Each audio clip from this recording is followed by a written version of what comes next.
I'm Tiger Height, and I'm here to make WWE Smackdown and Pro Wrestling Majestic again.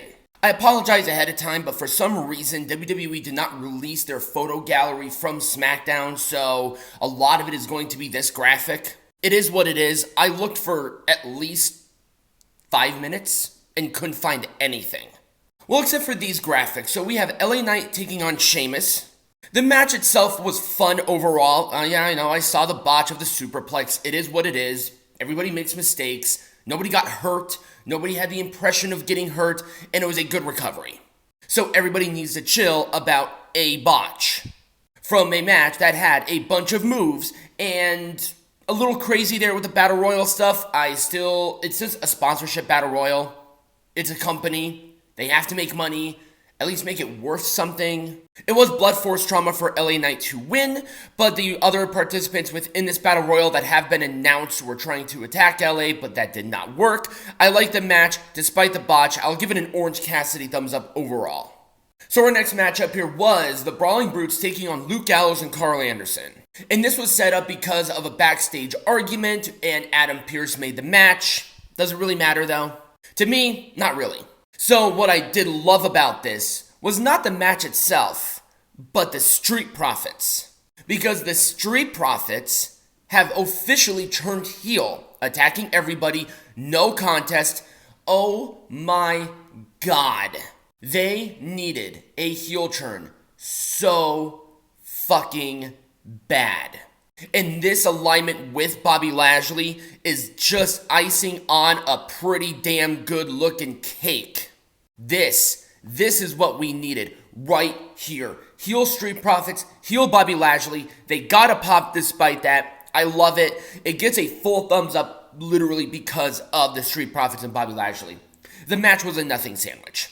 It was fine, but overall it was a nothing sandwich. So up next was a Paul Heyman segment. Jey Uso came out, Sikoa came out, Jey Uso super kicked Solo. That essentially set up the main event. It was fine. I'll give it an Orange Cassidy thumbs up because it's literally today. SummerSlam is today, and we're finally getting the crescendo. So this was just essentially a time waster. A good time waster, but a time waster nonetheless. Up next was Austin Theory, Cameron Grimes. It was a fine match. There's not really too much to say. People were dead in the water with it. You know, it should have went on a little bit longer. I think it was starting to get some legs, but then all of a sudden it just ended.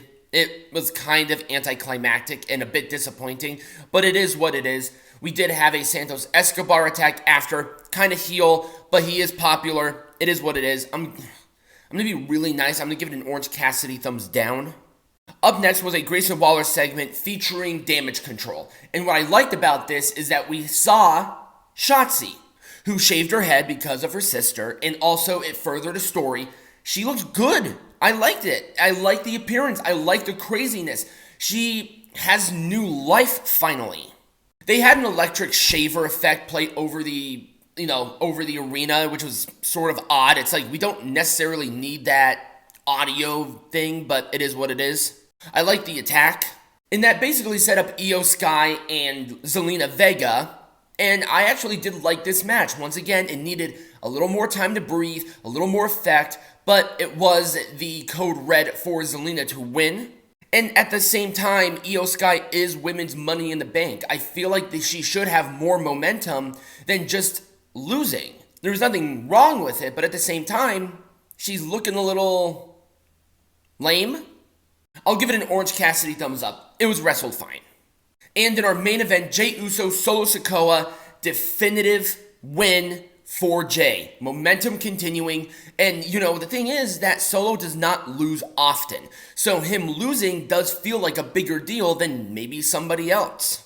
And especially given that they are actual brothers and it's part of this bloodline storyline, it works on a lot of angles here.